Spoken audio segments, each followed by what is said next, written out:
রাষ্ট্রপতি শাহাবুদ্দিন চুপ্পু সাহেবকে আপনার ২১-এর প্রথম প্রহরে আপনার শহীদ মিনারে না যাওয়ার জন্য অনুরোধ করা হয়েছে। আমার প্রশ্ন হচ্ছে যে তারা কারা যারা আপনার রাষ্ট্রপতিকে আপনার শহীদ মিনারে না যাওয়ার জন্য আপনার আহ্বান জানায়। আমি আসলে অনেকটা সময় এই বিষয়গুলো যদি আপনার তাদের যে আচার আচরণ বা যারা ছাত্র পরিচয় দিচ্ছে ইতিমধ্যে তাদের এই আচরণগুলো দেখে যেন কেন মনে হচ্ছে যে তারা এদেশের জনগণের উপর চেপে বসেছে আপনার জোর জবরদস্তিভাবে। চুপ্পুকে নিয়ে যা হচ্ছে, হাটে হাঁড়ি ভাঙলেন ভারতের আর্মি চিফ। হঠাৎ প্রেসিডেন্ট শাহাবুদ্দিন চুপ্পুকে নিয়ে আলোচনা। কি আলোচনা? আপনারা জানেন যে ২১-এর প্রথম প্রহরে কেন্দ্রীয় শহীদ মিনারে প্রেসিডেন্ট শাহাবুদ্দিন চুপ্পু যাবেন ভাষা শহীদদের প্রতি শ্রদ্ধা জানাতে। এতেই একটা গোষ্ঠী বা একটা গ্রুপ ক্ষুব্ধ হয়ে উঠেছে। তারা প্রেসিডেন্ট শাহাবুদ্দিন চুপ্পুকে কালো পতাকা দেখাতে চায়। প্রেসিডেন্ট শাহাবুদ্দিন চুপ্পু যেন শহীদ মিনারে প্রবেশ করতে না পারেন। রাষ্ট্রপতির গাড়িবহর শহীদ মিনারে প্রবেশ করে, কিন্তু সেই মুহূর্তেই রাজধানীর কেন্দ্রীয় শহীদ মিনার প্রাঙ্গণ হয়ে ওঠে এক উত্তাল বিক্ষোভের কেন্দ্রবিন্দু। শত শত শিক্ষার্থী ও সাধারণ জনগণ রাষ্ট্রপতির উপস্থিতির বিরোধিতা করে গো ব্যাক চুপ্পু স্লোগানে মুখরিত হয়ে ওঠে চারপাশ। বিক্ষোভকারীরা দাবি করে শেখ হাসিনার দোসর রাষ্ট্রপতি মোহাম্মদ শহীদুদ্দিন চুপ্পু স্বৈরাচার হাসিনার সকল অবৈধ ও বেআইনি কাজকে অনুমোদন করে জুলাই গণহত্যার সুযোগ তৈরি করে দিয়েছেন তিনি। মহামান্য রাষ্ট্রপতির সাথে প্রধান উপদেষ্টার মুখ দেখা দেখি বন্ধ। মহামান্য রাষ্ট্রপতি রাত ১২টা ১ মিনিটে যথা নিয়মে শহীদ বেদিতে পুষ্প মাল্য দান করেছেন, কিন্তু প্রধান উপদেষ্টা যিনি সরকার প্রধানের দায়িত্বে আছেন, অন্তর্বর্তীকালীন দায়িত্বে আছেন, তাকে কোথাও খুঁজে পাচ্ছিলাম না। শহীদ মিনারে রাষ্ট্রপতি শাহাবুদ্দিন চুপ্পুর উপর হামলা এমন একটি নিউজ বর্তমান বাংলাদেশের সোশ্যাল মিডিয়াতে ভাইরাল হয়ে ছড়িয়ে পড়ছে। তো বন্ধুরা, সত্যি কি রাষ্ট্রপতি শাহাবুদ্দিন চুপ্পুর উপর হামলা হয়েছিল শহীদ মিনারে, বা সেদিন কি ঘটেছিল তা নিয়ে থাকতেছে আজকের ভিডিওতে বিস্তারিত। এই বিষয়ে পর্যালোচনা করে আমরা বেশ কয়েকটি খুবই গুরুত্বপূর্ণ তথ্য এবং ভিডিও পাই, যা আজকের ভিডিওতে সেগুলোই এক এক করে ধারাবাহিকলি তুলে ধরব। যদিও আজকের ভিডিওটা কিছুটা লং হতে পারে, তবে জানতে পারবেন ভিডিওতে কিছু অজানা তথ্য, যা জানলে আপনারাও ইতিমধ্যে অবাক হয়ে যাবেন। সেই সাথে আরও জানতে পারবেন বর্তমান বাংলাদেশের রাজনীতির প্রেক্ষাপট আসলে কোন দিকে যাচ্ছে।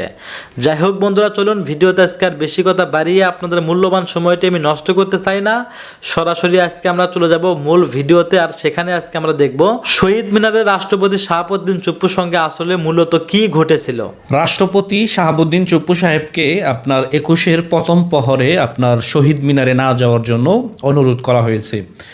আমার প্রশ্ন হচ্ছে যে তারা কারা যারা আপনার রাষ্ট্রপতিকে আপনার শহীদ মিনারে না যাওয়ার জন্য আপনার আহ্বান জানায়। আমি আসলে অনেকটা সময় এই বিষয়গুলো যদি আপনার তাদের যে আচার আচরণ বা যারা ছাত্র পরিচয় দিচ্ছে ইতিমধ্যে তাদের এই আচরণগুলো দেখে যেন কেন মনে হচ্ছে যে তারা এদেশের জনগণের উপর চেপে বসেছে আপনার জোর জবরদস্তিভাবে। ওনার অভিযোগ হচ্ছে যে উনি জুলাই আগস্টের সময় উনি নীরব ভূমিকা পালন করেছে, এজন্য ওনাকে শাস্তি হিসেবে ওনাকে সেখানে না যাওয়ার একটি পরামর্শ তারা দিয়েছে বা একটি দাবি জানিয়েছে। এখন উনি কেন যাবে না? উনি অবশ্যই যাবে, উনি অবশ্যই শহীদ মিনারে যাবে। আপনারা বাধা দেওয়ার কেউ নয়, আপনাদেরকে দিয়ে এদেশের জনগণ বিবেচনা করা হয় না। পারলে আপনারা যারা বৈষম্য বিরোধী ছাত্র আন্দোলনে নেতৃত্ব দিয়েছেন, আপনারা একটা সাইট হন বাংলাদেশে। সাইট হইলে এদেশের জনগণ সাইট হোক, তাহলে দেখতে পারবেন যে এদেশের জনগণ কত পার্সেন্ট আপনাদেরকে সমর্থন দেয়। আপনারা কোন আইনের বলে বা কোন হ্যাডামের জোরে আপনি বলেন যে রাষ্ট্রপতি শাহাবুদ্দিন চুপ্পু সাহেব উনি আপনার ২১-এ প্রথম প্রহরে আপনার শ্রদ্ধা জানাতে যেতে পারবে না শহীদ মিনারে? আমরা আসলে কোন দেশে বসবাস করতেছি?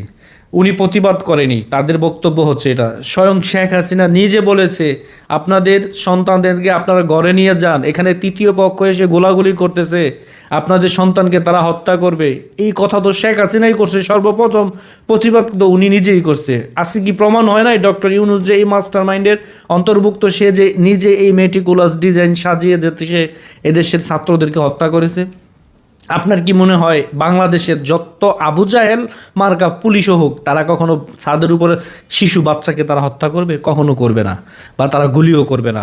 এগুলো পরিকল্পিতভাবে করানো হয়েছে শেখ হাসিনার উপরে দোষ চাপানোর জন্য। মানুষ কি এগুলো বুঝে না ভাই? ভাই এদেশের জনগণ কি ভাই মানে এতটাই বোধাই হয়ে গেছে যে তারা কিছুই বুঝে না? আপনারা কোন সাহসে বলেন যে রাষ্ট্রপতি শাহাবুদ্দিন চুপ্পু সাহেব সেখানে যাবে না? উনি কেন নীরবতা পালন করেছে? শেখ হাসিনা তো নিজেই বলছে যে আপনাদের সন্তানদেরকে আপনারা ঘরে নিয়ে যান, এখানে তৃতীয় পক্ষ এসে গোলাগুলি করবে। সরকারের কাছে দাবি জানিয়েছিল, সরকার হচ্ছে এক পক্ষ, দ্বিতীয় পক্ষ হচ্ছে আপনার ছাত্ররা, আবার তৃতীয় পক্ষ হচ্ছে এই মাস্টার মাইন্ডে যারা আপনার জড়িত ছিল, তারা এইখানে প্রবেশ করে ছাত্রদেরকে গুলি করে হত্যা করেছে। আমার প্রশ্ন হচ্ছে, পুলিশরা যদি ছাত্রদেরকে হত্যা করে থাকে, এখনও পর্যন্ত এগুলো ময়না তদন্ত করে ওই রিপোর্ট দিয়ে কোন পুলিশটা কাকে হত্যা করেছে, সিসিটিভি ফুটেজ আপনার বিশ্লেষণ করে তাদেরকে বিচারের আওতায় কেন আনতে পারলেন না আজকে 7 মাসের ভিতরে? তার মানে আপনারা ফেঁসে যাবেন, এই জন্যই আপনারা আনেননি। তার মানে রাষ্ট্রপতি চুপ থাকাটা ছিল ওই সময়ের জন্য ওনার জন্য সঠিক একটি সময়। আমি মনে করি যে উনি চুপ থেকে ভালো করেছেন। এখন হয়তো আমার কথার সাথে অনেকেই আপনারা মতামত দিতে পারবেন না, নাও দিতে পারেন, সমস্যা নাই। কিন্তু এই পরিপ্রেক্ষিতে এবং কি ওনার এই চুপ থাকার কারণে উনি আপনার শহীদ মিনারে যেতে পারবে না, এরকম কোনো বক্তব্য আপনারা দেওয়ার কোনো অধিকার রাখেন না।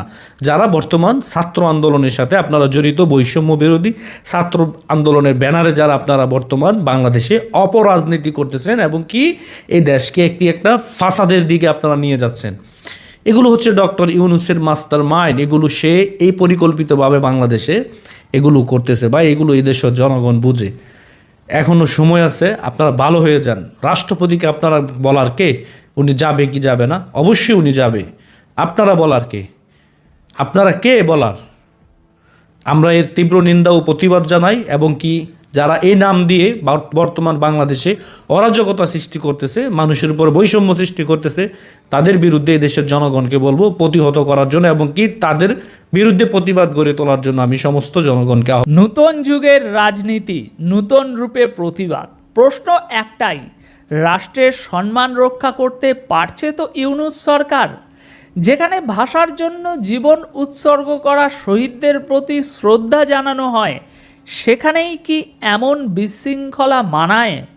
এই ঘটনার পিছনের সত্য, জনগণের প্রতিক্রিয়া এবং এর প্রভাব নিয়ে দর্শক এখন আমরা আলোচনা করব। দর্শক, গতকাল রাত 12:01 মহান ভাষা শহীদদের প্রতি শ্রদ্ধা নিবেদন করেছেন রাষ্ট্রপতি মোহাম্মদ শহীবুদ্দিন। কঠোর নিরাপত্তা ব্যবস্থার মধ্যেই রাষ্ট্রপতির গাড়িবহর শহীদ মিনারে প্রবেশ করে, কিন্তু সেই মুহূর্তেই রাজধানীর কেন্দ্রীয় শহীদ মিনার প্রাঙ্গণ হয়ে ওঠে এক উত্তাল বিক্ষোভের কেন্দ্রবিন্দু। শত শত শিক্ষার্থী ও সাধারণ জনগণ রাষ্ট্রপতির উপস্থিতির বিরোধিতা করে গো ব্যাক চুপ্পু স্লোগানে মুখরিত হয়ে ওঠে চারপাশ। বিক্ষোভকারীরা দাবি করে শেখ হাসিনার দোসর রাষ্ট্রপতি মোহাম্মদ শহীবুদ্দিন চুপ্পু স্বৈরাচার হাসিনার সকল অবৈধ ও বেআইনি কাজকে অনুমোদন করে জুলাই গণহত্যার সুযোগ তৈরি করে দিয়েছেন তিনি। এমনকি জুলাই বিপ্লবেও শেখ হাসিনার হাজারো ছাত্র জনতার হত্যাকাণ্ডের অন্যতম কুশলভ তিনি। বিপ্লবী ছাত্র পরিষদের আহ্বায়ক আব্দুল ওয়াহেদ বলছেন, চুপ্পুর সামনে পদত্যাগ করে বিচারের মুখোমুখি হওয়া ছাড়া আর কোনো উপায় নেই। এই চুপ্পু 2024 সালের জানুয়ারির প্রহসনের নির্বাচনকে বৈধতা দিয়ে ফ্যাসিস্ট হাসিনার সরকারকে শপথ পড়িয়ে তার সব অবৈধ ও বেআইনি কাজকে অনুমোদন দিয়েছিল। এমনকি শেখ হাসিনার পক্ষ নিয়ে জুলাই বিপ্লবেও দেশে গণহত্যার সুযোগ তৈরি করে দিয়েছেন। এই চুপ্পুর শহীদ মিনারে এসে শ্রদ্ধা জানানো ভণ্ডামি ছাড়া আর কিছুই না। অন্যদিকে প্রশাসনের দাবি, সরকার শান্তিপূর্ণ শ্রদ্ধা নিবেদন নিশ্চিত করতে সর্বোচ্চ চেষ্টা করেছিল, কিন্তু কিছু উগ্র আন্দোলনকারীর কারণে পরিস্থিতি নিয়ন্ত্রণের বাইরে চলে যায়। তবে জনমনে প্রশ্ন থেকেই যায়, একটি রাষ্ট্র যখন নিজের সর্বোচ্চ ব্যক্তিত্বের নিরাপত্তা নিশ্চিত করতে ব্যর্থ হয়, তখন সাধারণ মানুষের নিরাপত্তা কী হবে? রাজনৈতিক বিরোধিতার নামে রাষ্ট্রীয় অনুষ্ঠানে এই ধরনের বিশৃঙ্খলা কি দেশের রাজনৈতিক পরিবেশকে আরও অবনতির দিকে ঠেলে দিচ্ছে না? রাষ্ট্রের সর্বোচ্চ প্রতিনিধি যখন ভাষা শহীদদের প্রতি শ্রদ্ধা জানাতে আসেন, তখন কি এই ধরনের বিশৃঙ্খলা কাম্য? সরকার কি সত্যি পরিস্থিতি নিয়ন্ত্রণ করতে ব্যর্থ, নাকি ইচ্ছাকৃতভাবে এমন ঘটনাগুলো ঘটতে দেওয়া হচ্ছে? তাহলে কি সরকার গণতন্ত্রের নামে নৈরাজ্যকে প্রশ্রয় দিচ্ছে? যদি একটি রাষ্ট্র তার মূল নীতিতে অটল থাকে, তবে কেন এই অস্থিরতা? কারা এই তথাকথিত শিক্ষার্থীরা যারা শহীদ মিনারে বিশৃঙ্খলা করল? তারা কি বাস্তব অর্থে জনগণের স্বার্থ রক্ষায় নেমেছে, নাকি একটি বিশেষ রাজনৈতিক উদ্দেশ্যে মাঠে নেমেছে? এই তরুণ সমাজ কি বিশেষ একটি গোষ্ঠীর রাজনৈতিক হাতিয়ার হয়ে উঠেছে এখন? আরেকটি প্রশ্ন আসে প্রশাসনের ভূমিকা নিয়ে। যদি সরকারের নিয়ন্ত্রণ এতটাই দুর্বল হয় যে রাষ্ট্রপতির উপস্থিতিতেই এমন বিশৃঙ্খলা তৈরি হয়, তবে সাধারণ মানুষের ন্যায় বিচার পাওয়ার সুযোগ কতটুকু? প্রশাসনের ভূমিকা কি নিরপেক্ষ, নাকি এটিও এক বিশেষ পক্ষের সুবিধা দেখছে? রাষ্ট্র কি তাহলে আসলে মেরুদণ্ডহীন হয়ে পড়েছে? এমন পরিস্থিতিতে দেশের ভবিষ্যৎ কি? রাজনৈতিক চক্রান্ত ও বিশৃঙ্খলার মাঝে প্রকৃত সমস্যাগুলো হারিয়ে যাচ্ছে না তো? সরকার কি কেবলমাত্র ক্ষমতার দৌড়ে মগ্ন এখন? বিক্ষোভকারীদের দাবি, রাষ্ট্রপতি মোহাম্মদ সইফুদ্দিন শুধু শেখ হাসিনা সরকারের মদতপুষ্ট নন, বরং জুলাই গণহত্যার অন্যতম সহযোগীও। তাই তার শহীদ মিনারে উপস্থিতি ভণ্ডামি ছাড়া আর কিছুই নয় বলে তারা দাবি করছে। তবে এখানেই শেষ নয়। এই বিক্ষোভ যে শুধুমাত্র শিক্ষার্থীদের ছিল তা নিয়েও প্রশ্ন আছে। সরকার সমর্থিত একটি গোষ্ঠীকে এই জায়গায় প্রবেশ অধিকার দেওয়া হয়েছিল, অথচ তাদের পরিচয় স্পষ্ট নয়। তাহলে কি এটি একটি পূর্ব পরিকল্পিত প্রতিবাদ ছিল? রাষ্ট্রপতির শ্রদ্ধা নিবেদন শেষ হওয়ার পর প্রধান উপদেষ্টা ডক্টর মোহাম্মদ ইউনূস, প্রধান বিচারপতি সৈয়দ রিফাত আহমেদ সহ আরও অনেকে শহীদদের প্রতি শ্রদ্ধা জানান। কিন্তু ততক্ষণে জনমনে প্রশ্ন উঠে গেছে, দেশ কি আদৌ গণতান্ত্রিক পথে আছে, নাকি এটি ক্ষমতার হাত বদলের একটি নাটকীয়তা? একটি বিষয় আজ স্পষ্ট, সরকার নিজের অবস্থান রক্ষায় বারবার ব্যর্থতার পরিচয় দিচ্ছে। যখন রাষ্ট্রপতির মতো গুরুত্বপূর্ণ ব্যক্তির উপস্থিতি শহীদ মিনারে বিতর্কের কেন্দ্রবিন্দুতে চলে আসে, তখন বোঝাই যায় সরকার জনগণের সমর্থন হারিয়েছে। অথচ এই সরকারই বলে তরুণরাই দেশের ভবিষ্যৎ। যদি তাই হয়, তাহলে এদের বিক্ষোভ কেন, এদের অভিযোগ কেন? এখানে আরেকটি গুরুত্বপূর্ণ প্রশ্ন হলো, শিক্ষা প্রতিষ্ঠানগুলো কি আদৌ শিক্ষার্থীদের সঠিক দিক নির্দেশনা দিচ্ছে? যদি তরুণদের এই অংশই ভবিষ্যতে দেশ চালানোর জন্য প্রস্তুত করা হয়, তবে কি আমরা বলতে পারবো যে আমাদের শিক্ষা ব্যবস্থা সঠিক পথে আছে? নাকি কুশিক্ষার চেয়ে অশিক্ষাই ভালো, এটাই আমাদেরকে মেনে নিতে হবে? এসব বিতর্কের পরেও রাষ্ট্রপতি নিজের দায়িত্ব পালন করছেন, কিন্তু প্রশ্ন থেকেই যায়, তিনি কি আদৌ জনগণের শ্রদ্ধা পেয়েছেন, নাকি শুধুই ক্ষমতার বলয়ে ঘুরপাক খাওয়া একজন প্রতিনিধি হয়ে তিনি আজ থেকে গিয়েছেন? সরকারের পক্ষ থেকে হয়তো বলা হবে এটি কিছু উচ্ছৃঙ্খল শিক্ষার্থীর কাজ, কিন্তু জনগণ কি আদৌ তা বিশ্বাস করবে? সরকারের উচিত প্রতিটি আন্দোলনকে দমন না করে তার কারণ বিশ্লেষণ করা। এদিকে সাধারণ মানুষ, তারা এসব দেখে ইতিমধ্যেই বুঝে ফেলেছে দেশের ভবিষ্যৎ কোন পথে যাচ্ছে। শহীদদের প্রতি শ্রদ্ধা জানানো কি শুধু আনুষ্ঠানিকতার বিষয়, নাকি সত্যিকার অর্থে তাদের চেতনা ধারণ করাও জরুরি? আজ আমরা একদিকে শহীদদের স্মরণ করি, অন্যদিকে দেখি রাষ্ট্রীয় প্রোটোকলের মাঝে বিশৃঙ্খলা, যা কেবল একটি নির্দিষ্ট গোষ্ঠীর স্বার্থ রক্ষা করছে, নাকি সত্যিকার অর্থে ভাষা আন্দোলনের চেতনাকে শূন্যত রাখছে, সেটাই প্রশ্ন। একটি জাতির আত্মপরিচয় নির্ধারণ হয় তার ইতিহাসের সত্যনিষ্ঠ চর্চার মাধ্যমে, কিন্তু যদি সেই ইতিহাসের প্রতীকী স্থানেই বিশৃঙ্খলা, রাজনৈতিক মতভেদ ও ক্ষমতার লড়াই দেখা যায়, তবে সাধারণ জনগণ কাকে বিশ্বাস করবে? আমরা কি শহীদদের আত্মত্যাগের প্রতি তাদের যে প্রকৃত মূল্যায়ন করা দরকার সেই মূল্যায়ন করছি, নাকি এটিকে শুধুমাত্র রাজনৈতিক বিতর্কের অংশ বানিয়ে ফেলেছি? এর পাশাপাশি আরেকটি গুরুত্বপূর্ণ প্রশ্ন হলো, এই ধরনের ঘটনা ভবিষ্যৎ প্রজন্মের উপর কী প্রভাব ফেলবে? তারা কি একে প্রকৃত ইতিহাসের চর্চা হিসাবে দেখবে, নাকি একটি বিভ্রান্তিমূলক রাজনৈতিক প্রপাগ্যান্ডার অংশ হিসাবে গণ্য করবে? এমন অবস্থা চলতে থাকলে ভবিষ্যতে ইতিহাস কাকে নায়ক আর কাকে খলনায়ক হিসাবে দেখবে, সেটাই এখন লাখ টাকার সবথেকে বড় প্রশ্ন। যদি আমরা সত্যি ভাষা শহীদদের প্রতি সম্মান জানাতে চাই, তবে এই বিতর্কের ঊর্ধ্বে উঠে প্রকৃত সমাধানের পথ খুঁজতে হবে। নয়তো আমরা শুধুমাত্র আনুষ্ঠানিকতা পালন করেই নিজেদের দায়িত্ব শেষ করে ফেলব, যা শহীদদের আত্মত্যাগের প্রতি এক ধরনের অবমাননা ছাড়া আর কিছুই না। দর্শক, এই বিষয়ে আপনার মতামত কি? এই ধরনের ঘটনা এই মুহূর্তে রাত 7:49। আমাদের আজকের বিষয় হচ্ছে, হঠাৎ চুপ্পুকে নিয়ে যা হচ্ছে, হাটে হাঁড়ি ভাঙলেন ভারতের আর্মি চিফ। আপনাদের কোনো মতামত বা প্রশ্ন থেকে থাকলে আমরা অবশ্যই নিতে চাই, আপনারা মেসেজ বক্সে গিয়ে লিখুন। প্রথম খবর হচ্ছে, হঠাৎ প্রেসিডেন্ট শাহাবুদ্দিন চুপ্পুকে নিয়ে আলোচনা। কি আলোচনা?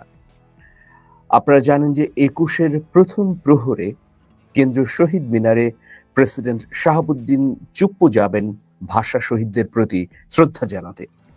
এতেই একটা গোষ্ঠী বা একটা গ্রুপ ক্ষুব্ধ হয়ে উঠেছে।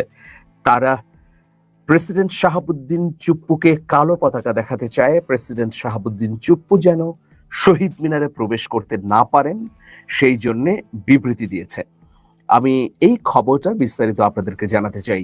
জুলাই গণহত্যার শহীদদের স্মরণে কালো পতাকা মিছিল বের করে 21-এর প্রথম প্রহরে রাষ্ট্রপতি মোহাম্মদ শাহাবুদ্দিন চুপ্পুর কেন্দ্রীয় শহীদ মিনারে আগমনকে প্রতিহতের ঘোষণা দিয়েছে বিপ্লবী ছাত্র পরিষদ।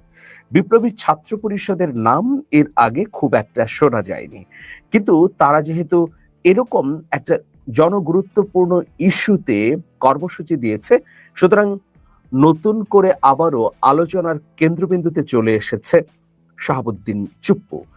বৃহস্পতিবার বিকেলে ঢাকা বিশ্ববিদ্যালয়ের রাজু ভাস্কর্যে আয়োজিত এক সংবাদ সম্মেলন থেকে এই সংগঠনের আহ্বায়ক আব্দুল ওয়াহেদ ঘোষণা দেন। তিনি বলেন, জুলাই গণহত্যাকারী অবৈধ প্রধানমন্ত্রী শেখ হাসিনার দোসর রাষ্ট্রপতি মোহাম্মদ শাহাবুদ্দিন চুপ্পু, তার একাধিক বিদেশি পাসপোর্ট রয়েছে, রাষ্ট্রপতি পদে তার নিয়োগই অবৈধ। এছাড়া তিনি 2024 সালের জানুয়ারির প্রহসনের নির্বাচনকে বৈধতা দিয়ে ফ্যাসিস্ট হাসিনা সরকারকে শপথ পড়িয়ে তার সব অবৈধ ও বেআইনি কাজকে অনুমোদন করে জুলাই গণহত্যার সুযোগ তৈরি করেছিলেন। এ অবস্থায় তার সামনে পদত্যাগ করে বিচারের মুখোমুখি হওয়া ছাড়া আর অন্য কোনো উপায় নেই। বিপ্লবী ছাত্র পরিষদের আহ্বায়ক আব্দুল ওয়াহেদ বলেন, রাষ্ট্রপতি মোহাম্মদ শাহাবুদ্দিন চুপ্পু পদত্যাগের আগে বঙ্গভবন থেকে বের হতে পারবেন না, জনপরিসরে কোনো অনুষ্ঠানে যোগ দিতে পারবেন না, আজ রাতেও তিনি কেন্দ্রীয় শহীদ মিনারে আসতে পারবেন না। আমরা ছাত্র জনতাকে নিয়ে বঙ্গভবনে তাকে ফিরে যেতে বাধ্য করব। এজন্য জুলাই গণহত্যার শহীদদের স্মরণে কালো পতাকা মিছিল বের করে আমরা তাকে শান্তিপূর্ণ ভাবে বাধা দেব। তার আগমন ঠেকাতে রাজপথে ব্লকেট কর্মসূচি দেব।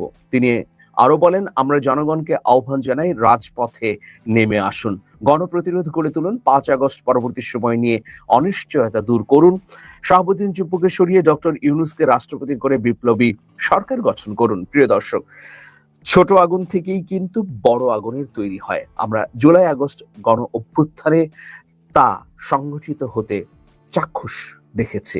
প্রিয় দর্শক, এইরকম পরিস্থিতিতে এই বিপ্লবী ছাত্র পরিষদ নামের খানিকটা নতুন এবং অপরিচিত সংগঠনের আহ্বানে মানুষকে রাজপথে নেমে আসবে কিনা? আপনারা জানেন যে বৈষম্য বিরোধী ছাত্র আন্দোলনের পক্ষ থেকে স্পষ্ট দাবি ছিল শাহাবুদ্দিন চুপ্পুর পদত্যাগ এবং সংবিধান বাতিল ঘোষণা করার। কিন্তু সেই দাবি থেকে খানিকটা দূরেই সরে গিয়েছে বৈষম্য বিরোধী ছাত্র আন্দোলন এবং জাতীয় নাগরিক কমিটি। জাতীয় নাগরিক কমিটি এই মুহূর্তে ব্যস্ত আছে তাদের নব গঠিত রাজনৈতিক দলটি নিয়ে। প্রিয় দর্শক, এখন এই ধরনের কর্মসূচিতে মানুষ কতটা সাড়া দেবে এই মুহূর্তে?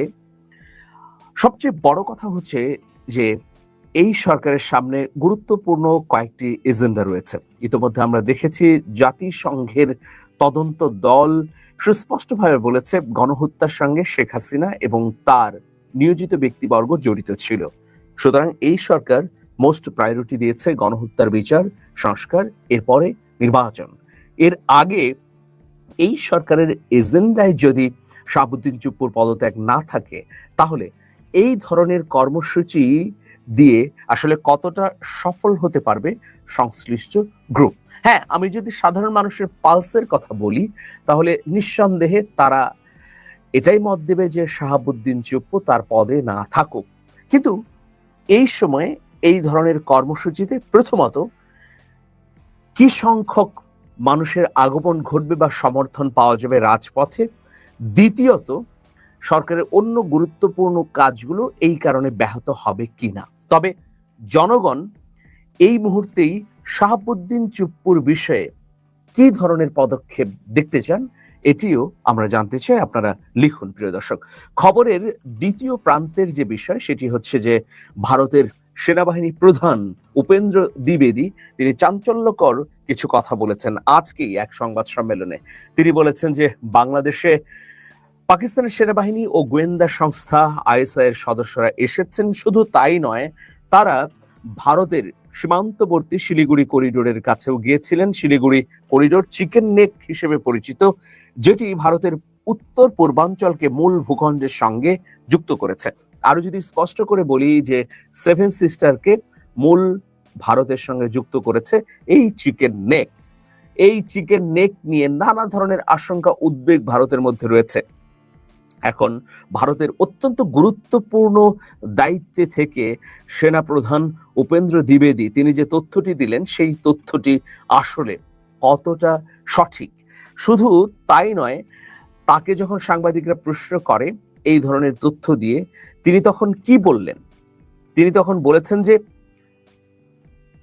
আমি একটি আলাদা দেশের মানে পাকিস্তানের কথা বলেছেন ক্ষেত্রে সন্ত্রাসবাদের কেন্দ্র শব্দটি ব্যবহার করেছে। যদি ওই দেশের মানুষরা অন্য কোনো স্থানে যায় এবং সেটি আমাদের প্রতিবেশী হয় এবং বিষয়টির সঙ্গে আমাদের সংশ্লিষ্টতা থাকে, তাহলে অবশ্যই উদ্বেগের বিষয়।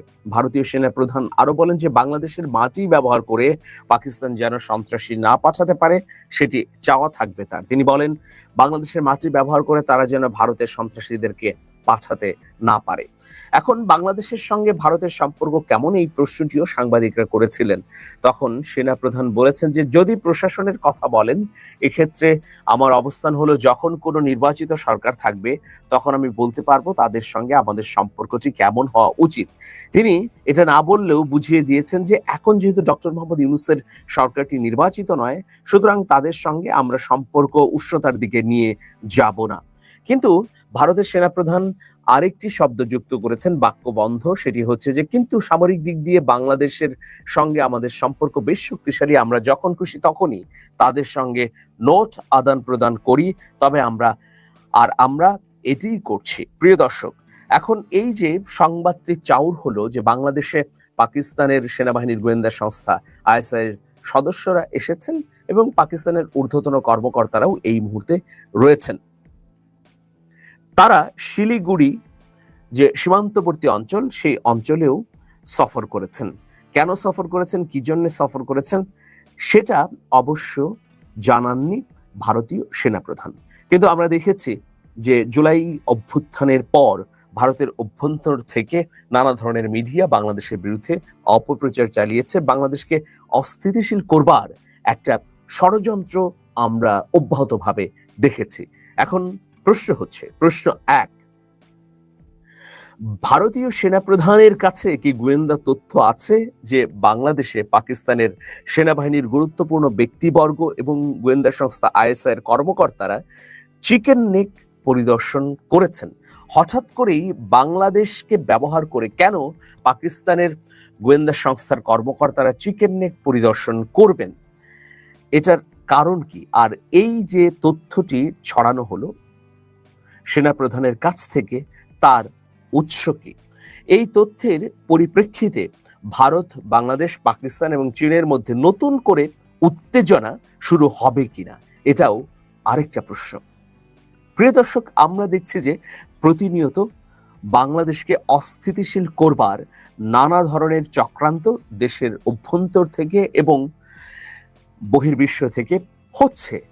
এই পরিপ্রেক্ষিতেই কি এই ধরনের আলোচনা বা এই ধরনের উত্তাপ ছড়ানো হচ্ছে, সেটিও একটা প্রশ্ন। আপনারা জানেন যে তিস্তা প্রকল্প নিয়ে চীন আগ্রহী হয়েছে, স্পষ্টভাবে বলেছে যে দ্রুততম সময়ের মধ্যে বাংলাদেশ যদি চায় তিস্তা প্রকল্প চালু করতে, তাহলে আমরা পূর্ণ মাত্রায় সহযোগিতা করব। যখন ভারতের সেনাপ্রধান এই অভিযোগটি করলেন, তখন চীন তিস্তা প্রকল্পের মহাপরিকল্পনা নিয়ে আগ্রহকে জোরালোভাবে ব্যক্ত করেছে।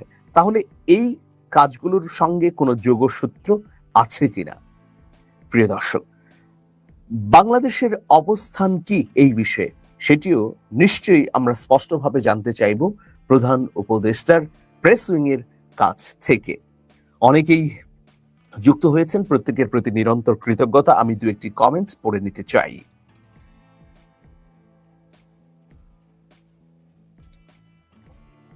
আলমগীর হোসেন তিনি বলেছেন যে চুপ হটাও দেশ বাঁচাও। জিল্লুর রহমান তিনি বলেছেন চুপ্পুকে দেখতে চাই না। বনফুল বাংলা, আমরা তাকে জয় বাংলা করে দিতে চাই। গণহত্যাকারী আওয়ামী লীগ ও অবৈধ ক্ষমতাধারী রাষ্ট্রপতি চুপ্পুকে অপসারণ করতে হবে। তিস্তা প্রকল্প বাস্তবায়ন করতে চীনকে কার্যাদেশ দেওয়া হোক, অনতিবিলম্বে দেশ ও জাতির স্বার্থে কার্যকর করতে হবে, মোহাম্মদ আলতাফ হুসাইন তিনি বলেছেন।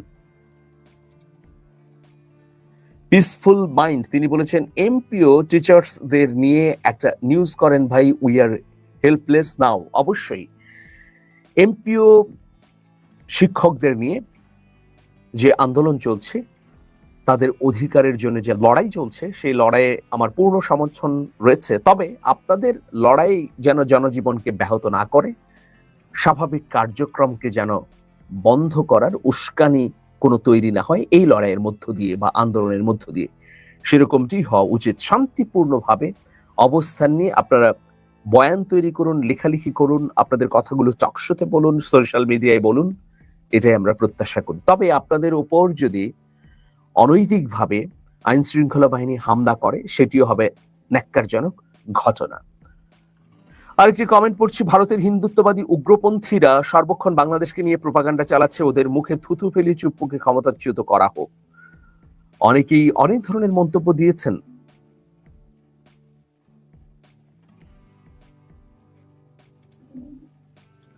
নিজামুদ্দিন বলেছেন স্বৈরাচারের দূষর চক্ষু পদে থাকা মানি জাতির সাথে প্রতারণা করা। চক্ষু নয়, তিনি চুপ্পু লিখতে হয়তো চক্ষু লিখে ফেলেছেন।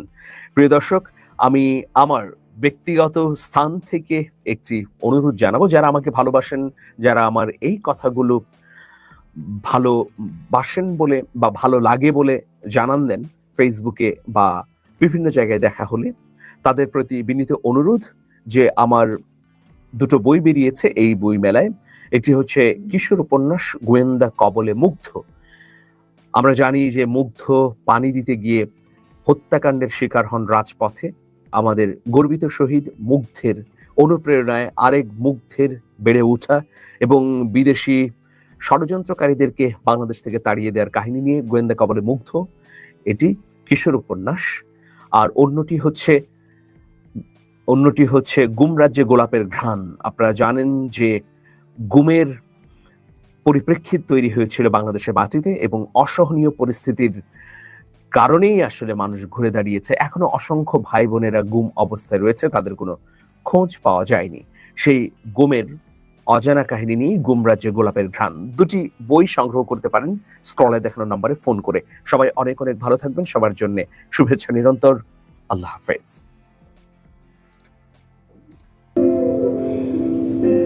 মহামান্য রাষ্ট্রপতির সাথে প্রধান উপদেষ্টার মুখ দেখা দেখি বন্ধ এবং ২১-এর প্রথম প্রহর কেমন উদযাপিত হলো এই প্রসঙ্গটি নিয়ে। ২১শে ফেব্রুয়ারি আমাদের মননে, আমাদের চিন্তায়, আমাদের চেতনায় একটা ভিন্ন রকম বার্তা নিয়ে আসে। খুব ছোটবেলা থেকে যখন থেকে বুঝতে শিখেছি, তখন থেকে ২১ যেন আগের দিন থেকে একটা ভিন্ন মাত্রা নিয়ে আসে। ঠিক একই ধারাবাহিকতায় ২০২৫-এর ২১শে ফেব্রুয়ারি ভাষা শহীদ দিবস এসছে, উদযাপিত হচ্ছে। আমরা দেখলাম ২১-এর প্রথম প্রহরে আমাদের কেন্দ্রীয় আয়োজনটি কেন্দ্রীয় শহীদ মিনারে কেমন হলো। আমি শুরুতে কথা যেটি দিয়ে শুরু করেছিলাম যে প্রধান উপদেষ্টা মহামান্য রাষ্ট্রপতির সাথে এক প্রকার মুখ দেখা দেখে বন্ধ করেছেন। আমি বিশেষ করে টেলিভিশন স্ক্রিনে যেটি দেখলাম যে মহামান্য রাষ্ট্রপতি রাত ১২টা ১ মিনিটে যথা নিয়মে শহীদ বেদিতে পুষ্প মাল্য দান করেছেন, কিন্তু প্রধান উপদেষ্টা যিনি সরকার প্রধানের দায়িত্বে আছেন, অন্তর্বর্তীকালীন দায়িত্বে আছেন, তাকে কোথাও খুঁজে পাচ্ছিলাম না। প্রায় ১৫ মিনিট পরে হঠাৎ করে মাইকে ঘোষণা আসলো যে প্রধান উপদেষ্টা এবার পুষ্প অর্পণ করবেন। প্রায় ১৫ মিনিট পরে তিনি পুষ্প অর্পণ করলেন। আমরা কি দেখেছি এমনটা? আমরা কি কখনো বিগত বছরগুলোতে রাষ্ট্রপতি, সরকার প্রধান এবং রাষ্ট্রপ্রধান দুজন আলাদা আলাদা, দুজনের মুখ দেখা দেখি নেই, এমনটা কি হতে দেখেছি? আমরা দেখেছি রাষ্ট্রপতি পুষ্পমাল্য অর্পণ করছেন, প্রধানমন্ত্রী অপেক্ষা করছেন, স্পিকার অপেক্ষা করছেন, প্রধান বিচারপতি অপেক্ষা করছেন, অর্থাৎ ধারাবাহিকভাবে আমরা তাদেরকে দেখেছি। কিন্তু এবার কি দেখলাম? রাষ্ট্রপতি শহীদ মিনার ত্যাগ করলেন, তারপরে প্রধান উপদেষ্টা এলেন, অর্থাৎ প্রধান উপদেষ্টা রাষ্ট্রপতির মুখ দেখা দেখি বন্ধ করেছেন। আজকে ২১-এর দিনের অনুষ্ঠান নিয়ে আলাপ করছি, তার আগে একটু ফিরে যায়। গত বিজয় দিবসে রাষ্ট্রপতির সংবর্ধনায় প্রধান উপদেষ্টা উপস্থিত হননি। আমাদের রেওয়াজ অনুযায়ী প্রধান উপদেষ্টা বা প্রধানমন্ত্রী সাধারণত রাষ্ট্রপতির সংবর্ধনায় উপস্থিত হন। ঠিক এমনিভাবে প্রধানমন্ত্রী যদি পৃথিবীর কোনো জায়গায় সফর করতে যান, রেওয়াজ অনুযায়ী সফর করে ফিরে এসে তিনি রাষ্ট্রপতির সাথে সাক্ষাৎ করেন। যদিও বলে রাখা ভালো যে প্রধান উপদেষ্টা মোহাম্মদ ইউনূস বিগত ৭ মাসে কোনো দেশে দ্বিপাক্ষিক সফরের সুযোগ পাননি। কোনো দেশের রাষ্ট্রীয় অতিথি হিসেবে দ্বিপাক্ষিক সফর করবার তকদির তার হয়নি। তিনি যে সফরগুলো করেছেন, বিশেষ করে এ যাবৎ 4টি সফর করেছেন, সবগুলো বহুপাক্ষিক, একটি গুরুত্বপূর্ণ জাতিসংঘের সাধারণ পরিষদে, বাকি 3টি গুরুত্বহীন সফর। কিন্তু তারপরে তিনি রাষ্ট্রপতির সাথে সাক্ষাৎ করেননি। অর্থাৎ এটি পরিষ্কার যে প্রধান উপদেষ্টা রাষ্ট্রপতির মুখ দেখা দেখে বন্ধ করে দিয়েছেন। এটি প্রতিহিংসা, এটি রেশারেশি থেকে। রাষ্ট্রপতি মোহাম্মদ শাহাবুদ্দিন তো শাহাবুদ্দিন নন, তিনি একটা প্রতিষ্ঠান, সেটা যেই হোক। আজকে মোহাম্মদ শাহাবুদ্দিন আছেন, কালকে আর একজন থাকবেন, কিন্তু রাষ্ট্রপতি, মহামান্য রাষ্ট্রপতি বাংলাদেশের একটি প্রতিষ্ঠান। মোহাম্মদ ইউনূস প্রতিনিয়ত এই প্রতিষ্ঠানটিকে অবমাননা করে চলেছেন। এর আগে দেখুন, গতকালকে রাষ্ট্রপতি পুষ্পমাল্য অর্পণের আগের দিন থেকে একটি ধোঁয়া তোলা হয়েছে যে রাষ্ট্রপতি যেন পুষ্পমাল্য অর্পণ করতে না আসেন। আগের দিন দাবি ওঠানো হয়েছে এবং 20 ফেব্রুয়ারিতেও একই দাবিতে এখানে ওখানে আমরা সাউন্ড শুনতে পেরেছি। সবকিছু মিলিয়ে রাষ্ট্রের এই প্রতিষ্ঠানটার সাথে, বঙ্গভবন বা রাষ্ট্রপতির সাথে মোহাম্মদ ইউনূস একটু বিমাতা সুলভ আচরণ কিংবা অবমাননা কিংবা মান্য করবার ব্যাপারটি থেকে দূরে সরে রয়েছে। এখন আসুন যে 21 কেমন উদযাপিত হলো, 21-এর প্রথম প্রহর আমরা কেমন দেখলাম। আমরা দীর্ঘদিন ধরে যা দেখে অভ্যস্ত, ভাবলেশহীন একটা উদযাপন দেখলাম, ভাবলেশহীন একটা আয়োজন দেখলাম। আরেকটি বিষয় লক্ষণীয় যে আমি প্রায় পৌনে 1 ঘন্টা, 12টা থেকে পৌনে 1 ঘন্টা, পৌনে 1টা পর্যন্ত টিভি স্ক্রিনে চোখ রেখেছি। আমি পৌনে 1 ঘন্টার মধ্যে বাংলাদেশের প্রধান যে রাজনৈতিক দল বিএনপিকে দেখিনি। এরপরে এসেছেন কিনা আমি জানি না, তবে অনুপস্থিত দেখেছি। আমরা দেখলাম কাদের? One man show political party, প্যাট সর্বস্ব পলিটিক্যাল পার্টিদের বিশাল ঘোষণা সহ, এবং ঘোষণা যেটি হচ্ছিল, ঘোষণার সাথে আমরা স্ক্রিনের কোনো মিল খুঁজে পাচ্ছিলাম না। এই কাজগুলো আসলে কাদের করা উচিত? প্রথিত যশা সাংস্কৃতিক ব্যক্তিত্ব যারা, তারাই তো দীর্ঘদিন করে এসছেন, কিন্তু আমরা গতকালকে নিশ্চয়ই দেখিনি যে কোনো প্রথিত যশা সাংস্কৃতিক ব্যক্তিত্ব এই ঘোষণাগুলো করেছেন। এবং যারা ঘোষণা করেছেন তারা হয়তো চেনেনই না, তারা হয়তো ব্যানারও পড়েন না যে কারা আসছে, কার পরে কারা আসছে। অর্থাৎ পুরো একটা অব্যবস্থাপন্ন 21-এর প্রথম প্রহর আমরা দেখলাম। এবং শুধু তাই নয়, এই যে ভাষার মাস শুরু থেকে একটা চমৎকার ভাব গাম্ভীর্যের মধ্য দিয়ে পুরো ফেব্রুয়ারি মাস জুড়ে থাকে। এই যে একটা মিউজিক শুনছেন, 21-এর মিউজিক, এই মিউজিকটা ফেব্রুয়ারির প্রথম থেকে আমাদের হৃদয় উৎপেলিত করে, হৃদয়কে। কিন্তু কালকে 21-এর প্রথম প্রহরে আমরা এটিও শুনিনি। আসলে এইগুলো কেন? আমরা কি তাহলে ভাষার জন্য যাদের সাথে সংগ্রাম করেছি, যাদের সাথে আন্দোলন করেছি, পাকিস্তানের সাথে, সেই পাকিস্তান উপস্থিতি কি পুরোপুরি বাংলাদেশে? হয়তোবা 71, 52-কে পাল্টে ফেলবার নীল নকশা চলছে কি? তাই এই আয়োজনগুলোর কি এত ঘাটতি? সেটি তো মনে হচ্ছে। কারণ আমরা গত বিজয় দিবস, গত শহীদ বুদ্ধিজীবী দিবসের আয়োজনেও যথেষ্ট ঘাটতি দেখেছি। ঠিক তেমনি আজকে শহীদ দিবসেও যথেষ্ট অনাড়ম্বর আয়োজন হতে দেখছি। এই কি আমাদের নিয়তি? আজকে ভাষা আন্দোলনের এত বছর পর এই কি দেখতে হবে? কিংবা মুক্তিযুদ্ধের এত বছর পর এই কি দেখতে হবে? হয়তোবা তাই।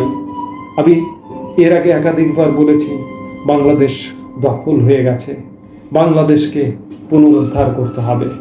এই পুনরুদ্ধারের দায়িত্ব বিশেষ কোনো রাজনৈতিক দলেরই শুধু নয়, এদেশের প্রগতিবাদী চিন্তা, মুক্তিযুদ্ধের চিন্তার, আমার ভাষাকে যারা মর্যাদার আসনে প্রতিষ্ঠিত করতে চায়, তাদের সবাইকে এগিয়ে আসতে হবে বাংলাদেশ পুনরুদ্ধারে।